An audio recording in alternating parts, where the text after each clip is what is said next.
Hello guys, in this video I will show you how to compress PDF file, especially when you are uploading PDF documents or so on, or just your PDF is too long or too heavy as the size, so you need to compress it and to upload it and to send it for the applications, or just you want to make that thing. So you just here type PDF compressor. I love PDF, the most one that I use personally. Here you will need to select PDF. I will go documents. I will choose someone it is bit bigger size. I will get this one. It's like 9.5, 9.5. I will compress the file.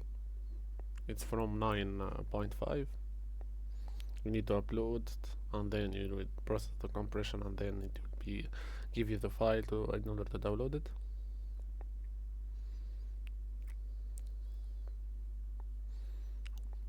There you go, guys.